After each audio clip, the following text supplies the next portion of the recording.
Alright, here's a pretty quick video of swapping a shock out on a Hyundai Genesis. This is a sedan, 2009.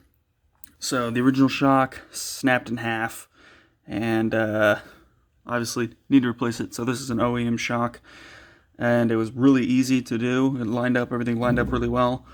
I'm not really sure if that's just because it was OEM or if they're all going to be pretty much the same, but here's a quick breakdown on how I did it. I should have just done the whole thing, but I totally forgot to film it until now. So first things first, obviously jack the car up, got a little jack going there, and pull brake line off right here, 12 Mickey Mouse right there, and then you also got this right here, and that's going to be you're probably going to want 17 Mickey Mouse deep socket, which I didn't have. So the only deep socket I had that made the difference was 11/16, and that did totally fine. That was real easy. And then down here at the bottom, 19 wrench over here, and then I just did a 19 ratchet, and it came off pretty easy. Slid the thing out. One thing that helped a lot, having this little jack. This is a mini jack from Harbor Freight. They're like $30, $35. It's absolutely fantastic. So I don't even work that much with car stuff.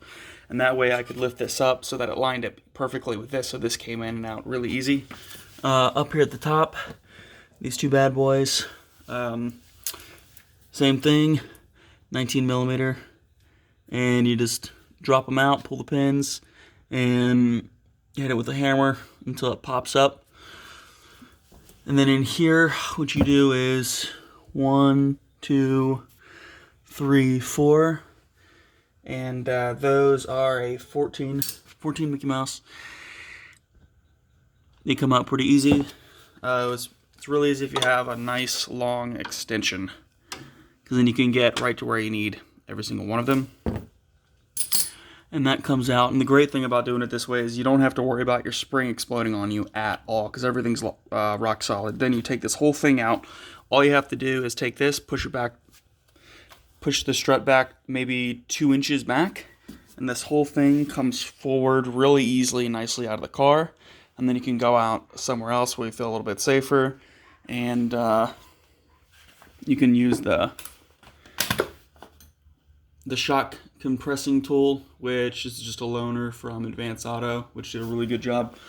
Once it's off, you see this big metal chunk here does not actually hold the shock together, which is great.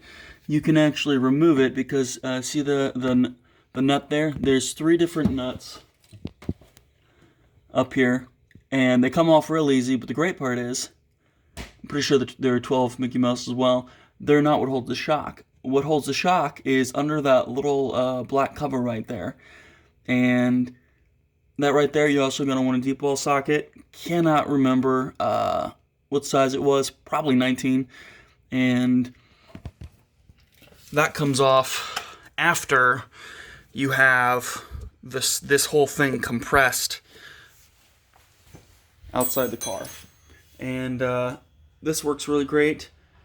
And saw a tip that was really helpful earlier, which is basically oiling it up makes a huge difference. Putting oil right in here to make sure it moves easy. No joke, I actually tightened it all up right here with a DeWalt impact, because it's all I have, with the little adapter. And it's also you could do that with a setup, because it's just a 19 millimeter there. And so that actually worked really great to be able to open it, close it, take it off, swap out to this, because that way you don't have to worry about these things running out and poking. Because at first I didn't realize how it connected, and I thought that the metal was going to bump into this hole set up here, but that totally comes off, and there's nothing in your way when you lock this down. Comes off really easy. And then you just do the opposite of putting everything back together the way it was. And that's it. Pretty simple job. Definitely would recommend having enough wrenches, having some good socket sets. Impact's fantastic. And that little sucker right there makes it all for an easy day. So, have fun swapping your shocks out.